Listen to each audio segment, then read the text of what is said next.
कहानी की शुरुआत होती है आज से 65 साल पहले, जब दुनिया न्यूक्लियर वॉर की वजह से लगभग खत्म सी हो गई थी। बिजली और हर तरह के कम्युनिकेशन सिस्टम एक ही रात में पूरी तरह बर्बाद हो गए। पूरी दुनिया बहुत बुरे दौर से गुजर रही थी। तब अमेज़न के जंगलों में एक साइंटिस्ट को जेनेसिस पेड़ मिला। इसके करिश्माई फूल में इतनी ज्यादा ताकत थी कि ये पूरी दुनिया को बिजली दे सकता था। इससे इंसानों ने फिर से सब कुछ बनाना शुरू कर दिया। इस आविष्कार के बाद सभी जेनेसिस पेड़ सरकार के कंट्रोल में आ गए। इस न्यूक्लियर युद्ध के बाद पैदा होने वाले 90% बच्चों में जेनेटिक प्रॉब्लम्स आने लगी। इसके बाद साइंटिस्टों ने ये प्रॉब्लम सॉल्व करने के लिए उसी पेड़ के फूल को ह्यूमन डीएनए में डाल दिया। इसके बाद हर एक इंसान अपनी माँ के पेट से ही कोई ना कोई ताकत लेकर पैदा होने लगा। किसी की सुनने की शक्ति कुछ ज्यादा ही बेहतर होती तो किसी की नजर बहुत ज्यादा ही बेहतरीन। इस तरह की ताकतों के साथ पैदा होने वाले लोगों को जेनेटिक्स बुलाया जाने लगा और ये लोग इस नई दुनिया में बिल्कुल राजाओं की तरह जीने लगे।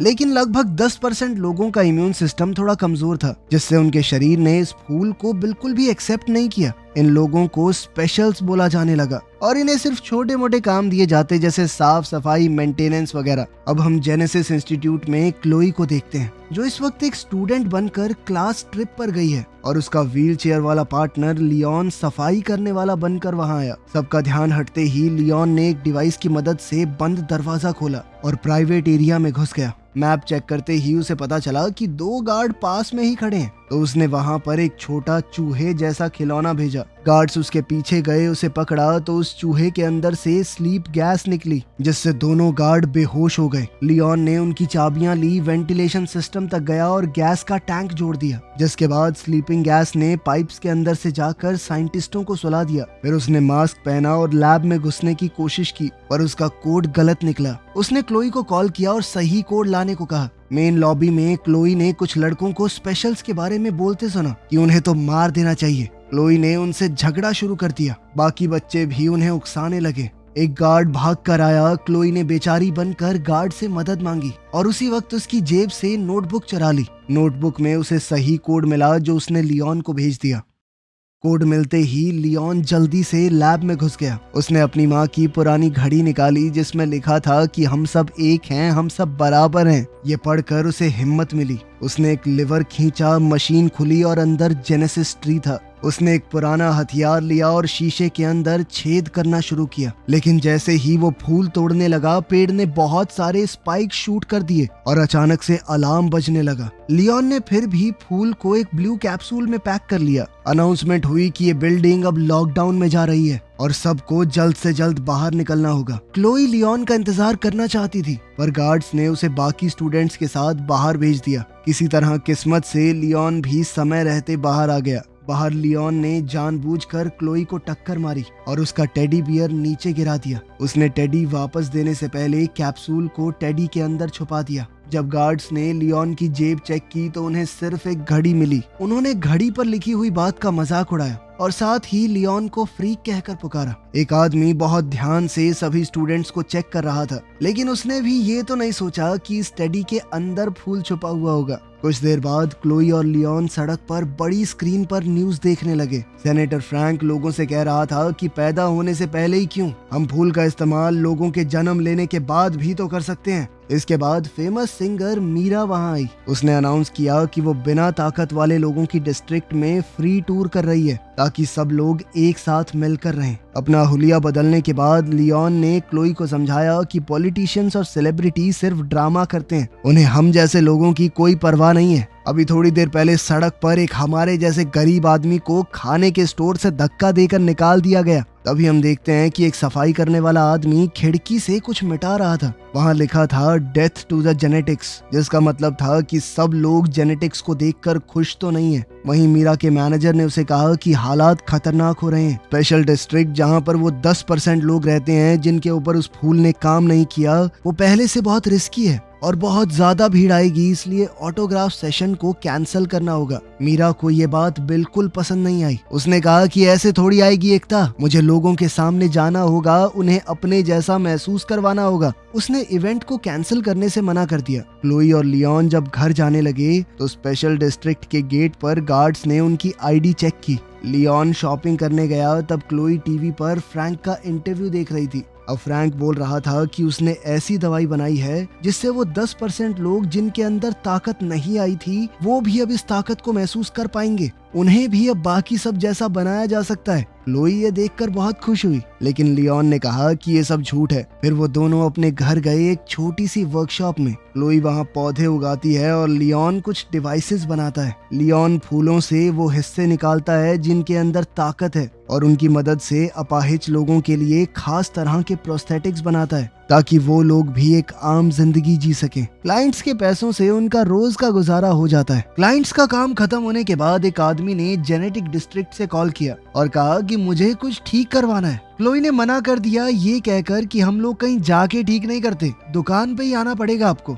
पर जब लियोन ने सुना कि वो आदमी 3 गुना पेमेंट देगा तो उसने कहा कि कोई नहीं, आ जाएंगे। क्लोई डर गई क्योंकि ये थोड़ा इलीगल काम था। लियोन ने उसे समझाया कि मुझे सारा रास्ता पता है, कहाँ पे गार्ड्स हैं कहाँ पे नहीं, वो किसी को भी पता लगे बिना अंदर जा सकता है। अब वो दोनों एक महंगे से रेस्टोरेंट में पहुंचे जहां कुक ने उन्हें पीछे के दरवाजे से अंदर लिया। वो कुक भी उन्हीं की तरह था। उसके पास एक मैकेनिकल सूट था जो उसे चलने में मदद करता है अपाहिज होने के बाद भी। अचानक एंटी जेनेटिक्स नाम की गैंग मेन दरवाजा तोड़कर अंदर घुस गई और उन्होंने बिजली भी काट दी। लियोन ने सूट ठीक करने का काम पूरा किया। कुक ने कहा कि मैं देख कर आता हूँ बिजली कैसे चली गई, साथ ही आपके पैसे भी ले आऊंगा। गैंग ने अब रेस्टोरेंट को तोड़ना शुरू कर दिया और खास शक्तियों वाले इंसानों को मारना भी। कुछ ही मिनटों में बहुत से टेबल्स टूटे पड़े थे और बहुत सारी लाशें जमीन पर थी। फिर गैंग का लीडर दीवार पर कुछ लिखने लगा। इतने में कुक वापस किचन में आया। उसके शरीर पर खून लगा हुआ था। उसने अपनी आखिरी सांसें भरते हुए क्लोई और लियोन को बताया कि बाहर क्या हो रहा है और फिर दम तोड़ दिया। अब क्लोई और लियोन ने भागने की कोशिश की लेकिन पीछे के दरवाजे पर ताला लगा हुआ था। अब उन्हें यहाँ से भागने के लिए कुछ तो दिमाग लगाना पड़ेगा। लियोन ने क्लोई से कहा कि कुक का मैकेनिकल सूट पहनने में मेरी मदद करो। कुछ मिनट बाद 2 गैंग वाले किचन में आए। उन्हें सिर्फ मरा हुआ कुक ही दिखाई दिया क्योंकि क्लोई और लियोन छुपकर बैठे थे। वो लोग दीवार पर कुछ लिखते हुए बात कर रहे थे कि कल एक छोटा शो होगा और अगले दिन बहुत बड़ा काम। एक गुंडे ने अपने कुछ आइडिया देने की कोशिश की लेकिन बॉस ने उसे चाकू दिखाकर धमकाया कि प्लान में कोई बदलाव नहीं होगा, ठीक है। एक आदमी ने एक कागज गिरा दिया और क्लोई ने उसे उठाया। पुलिस की आवाज आई तो गुंडे निकल गए। अचानक लियोन के सूट ने कंट्रोल छोड़ दिया। सूट ने खुद ब खुद उसे खड़ा कर दिया और काउंटर पर फेंक दिया। दोनों आदमी उसके पीछे आए तो लियोन ने बर्तनों और गर्म पानी का इस्तेमाल करके उनसे लड़ाई की। लड़ाई के दौरान बॉस का मास्क हिल गया और उन्हें उसका चेहरा दिख गया। गुंडों ने लियोन को काउंटर पर दबा दिया और क्लोई उसे बचाने कूद पड़ी। फिर लियोन ने गुंडों के ऊपर आटा फेंका और जल्दी से वहां से निकलने की सोची। अब वो क्लोई के साथ एग्जिट की तरफ भागने लगा। सूट की ताकत से लियोन ने दरवाजा तोड़ दिया और वो दोनों वहां से बाहर निकल गए। बाहर लियोन को सूट में चल पाना बड़ा मुश्किल सा हो गया तो क्लोई उसे संभाल कर एक गली में ले गई। पुलिस की गाड़ियां पास से निकल गई पर उन दोनों को नहीं देख पाई। क्लोई ने हिसाब लगाया कि सूट की टांग थोड़ी टूट सी गई है, इसीलिए वो लियोन को घर तक सहारा देते हुए ले गई। अगले दिन रिपोर्टर्स ने पूरा केस दिखाया और फिर सिक्योरिटी कैमरास के एक फोटो में लियोन और क्लोई भी थे। अब मीडिया बातें फैलाने लगा कि शायद ये भी गैंग के लोग हैं। सारी इंफॉर्मेशन निकाली गई ताकि पुलिस को भेजी जा सके। स्पेशल फोर्सेस के कैप्टन हजिज ने कहा कि ये बिना खास शक्तियों वाले लोगों का जो एरिया है ना, ये क्राइम का अड्डा बन चुका है। हम जल्द ही स्पेशल डिस्ट्रिक्ट के ऊपर रेड करेंगे। लियोन और क्लोई डर गए क्योंकि उन्होंने उसे पहचान लिया था। दरअसल वो उसी गैंग का लीडर है जिसका चेहरा उन्होंने पिछले दिन लड़ाई में देखा था। क्लोई ने वो कागज खोला और पता चला कि वो मीरा के कॉन्सर्ट का फ्लायर है जिसके अंदर एक छोटा सा मैप बना हुआ है। वो लोग समझ गए कि इस गैंग वाले लोग कॉन्सर्ट पर हमला करेंगे और इस बात के लिए दोषी हम जैसे लोगों को ठहराया जाएगा। लियोन डर कर सामान पैक करने लगा ताकि वो शहर छोड़ दे, पर क्लोई ने कहा कि हमें लोगों को बचाना होगा। सिर्फ हम दोनों हैं जिसे पता है हमला कहाँ होने वाला है। बहुत सारे निर्दोष लोग मरेंगे वहाँ पर, क्या हम ऐसा होने देंगे? इस पर लियोन ने कहा कि एक ऐसा आदमी जिसका नीचे का शरीर चलता नहीं और एक 12 साल की लड़की क्या कर लेंगे। ये सुनकर क्लोई रो पड़ी। उसने कहा कि भैया तुम खुद गर्ज हो, और इतना कहकर भाग गई। लियोन चाहकर भी उसे रोक नहीं पाया। इसके बाद फ्लैशबैक में दिखाया जाता है कि एक जवान लियोन अपने पिता के ऑफिस में घुस गया था अपनी फाइल देखने के लिए। वहाँ उसे पता चला कि वो स्पेशल है। जैसे ही उसके पिता को पता चला कि उसका बेटा एक स्पेशल है, उसके पिता ने उसे वहीं पकड़ लिया। ये सब याद करके और अपनी माँ की घड़ी को देखकर लियोन ने फैसला किया कि उसे कुछ तो करना होगा।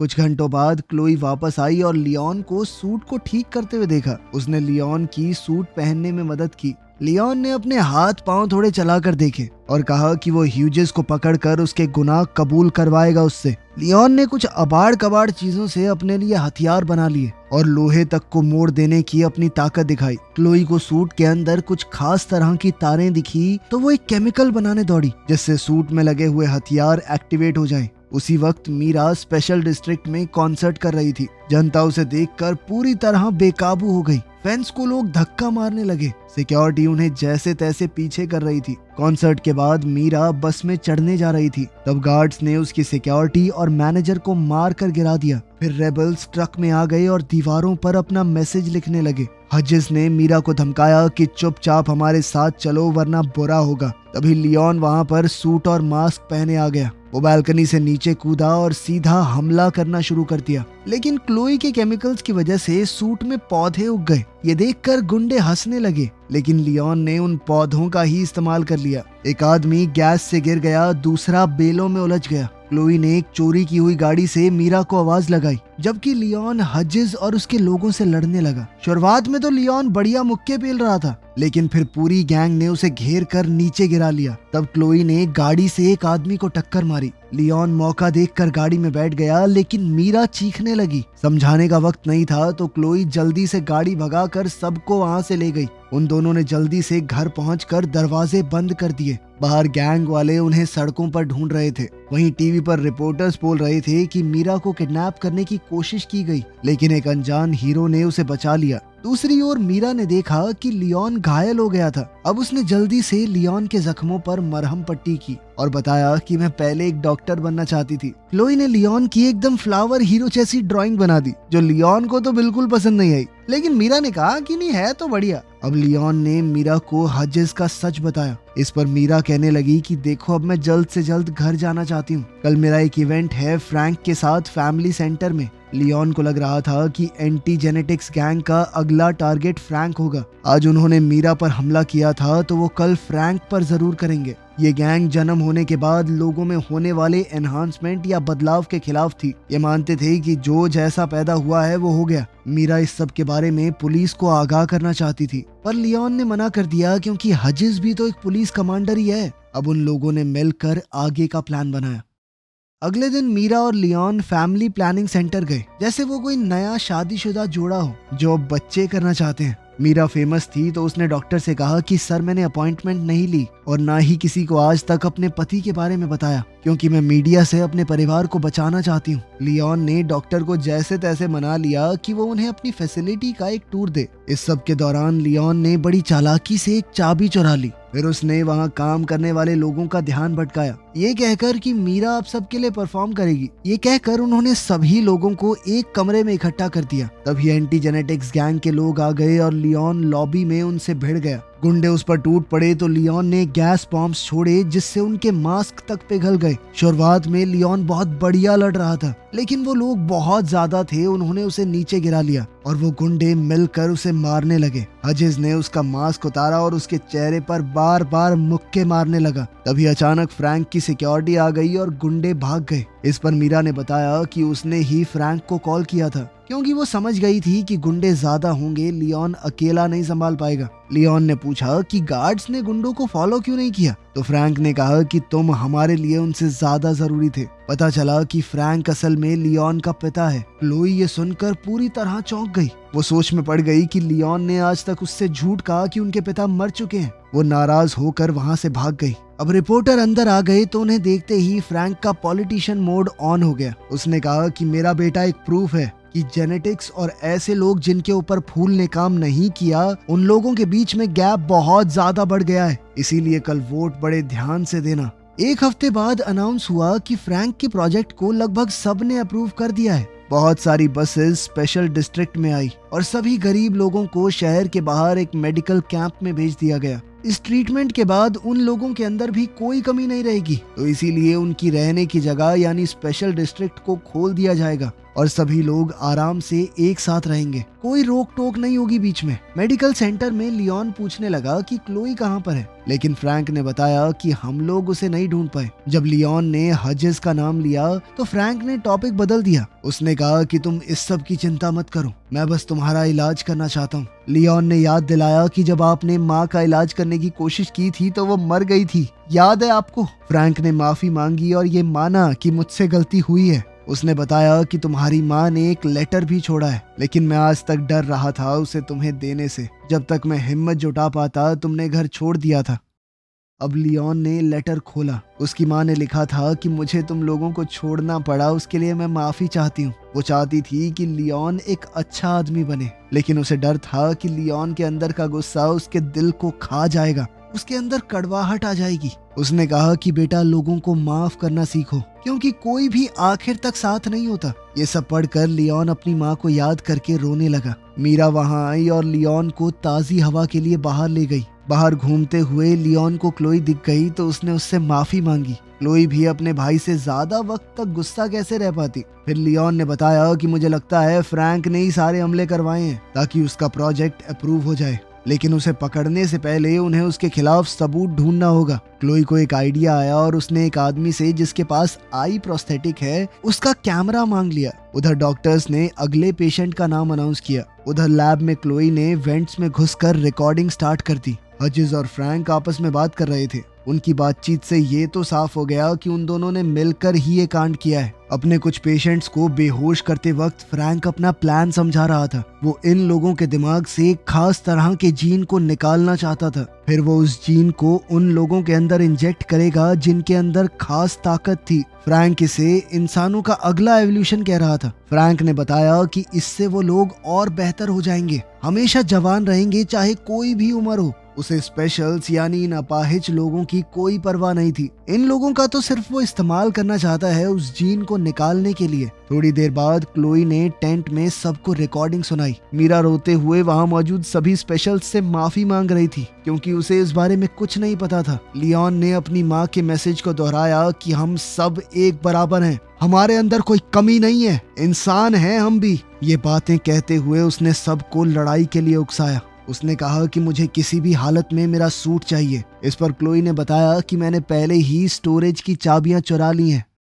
अगले दिन फ्रैंक और कुछ नर्सेज लियोन के कमरे में आ रहे थे उसका इलाज करने के लिए। लियोन ने चद्दर के नीचे अपना सूट पहना हुआ था। उसने तुरंत अपने पिता को पकड़ लिया और नर्सेज से वो इंजेक्शन छीन लिया। फ्रैंक ने कहा कि मैंने ये सब तुम्हारे लिए किया है बेटा, मैं तुम्हारा इलाज करना चाहता हूँ। लेकिन लियोन ने कहा कि तुम एक हैवान हो और कुछ नहीं। अब लियोन ने उसे कमरे के अंदर बंद कर दिया। उसने क्लोई से थोड़ा बारूद लिया और सिक्योरिटी रूम की तरफ दौड़ने लगा। वहाँ मौजूद गार्ड से लड़कर उसने उन्हें गिरा दिया, लेकिन एक गार्ड ने जल्दी से अलार्म बटन दबा दिया ताकि सबको इस गड़बड़ी का पता चल जाए। उधर क्लोई ने कैमरा को कंप्यूटर से कनेक्ट किया ताकि वो पूरी रिकॉर्डिंग पुलिस को भेज सके सबूत के तौर पर। लियोन के जाने से पहले मीरा ने उसे किस किया और कहा कि लौट कर जरूर आना। उधर टेंट वाले एरिया में हजेस अपनी गैंग के साथ आ चुका है। लियोन और स्पेशल्स ने उन्हें घेर लिया और बहुत बड़ी लड़ाई शुरू हो गई। स्पेशल्स के पास सिर्फ बर्तन, पाइप्स जैसी नॉर्मल चीजें थी, लेकिन उनकी तादाद ज्यादा होने की वजह से लड़ाई बराबर की चल रही थी।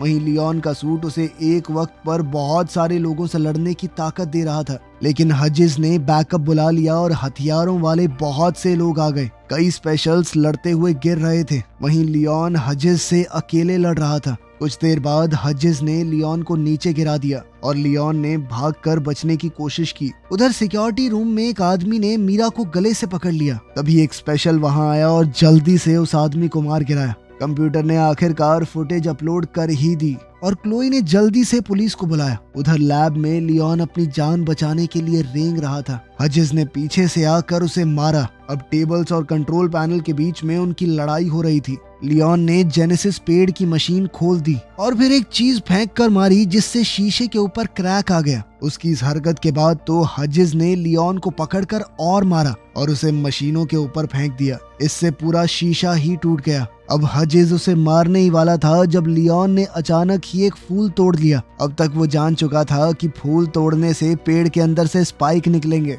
वो हजिस के चेहरे में घुस गए और वो गिर पड़ा। वहीं पुलिस ने आकर फ्रैंक के सारे लोगों को अरेस्ट कर लिया। उन्हें कई सारे सबूत भी मिले। तभी क्लोई और मीरा लियोन को देखने के लिए भाग कर आई और इस बार लियोन ने आगे बढ़कर मीरा को चूम लिया। एक हफ्ते बाद सभी न्यूज चैनल्स फ्रैंक के इस घिनौने प्लान को एक्सपोज कर रहे थे। लोग कह रहे थे कि एक मास्क वाले आदमी ने सबको बचाया है। अफवाह थी कि वो फ्रैंक का बेटा है, लेकिन पुलिस वालों ने इस बात को नकार दिया। फ्रैंक खुद वहां से भाग गया था। अब गवर्नमेंट ने भी लोगों को अलग अलग रखने की अपनी पॉलिसी बंद कर दी। अब सब लोगों को आजादी थी, कोई भी कहीं जा सकता था। इस सब के दौरान मीरा का गला डैमेज हो गया था, तो अब वो गा तो नहीं सकती, लेकिन लियोन के साथ अपनी जिंदगी में बहुत खुश है। लेकिन फ्रैंक अभी भी फरार था। कहानी के आखिर में हम उसे देखते हैं कि वो अपने बेटे को दूर से घूर रहा था। वीडियो पसंद आई तो लाइक कर देना, चैनल को सब्सक्राइब कर लेना। मिलते हैं अगली वीडियो में।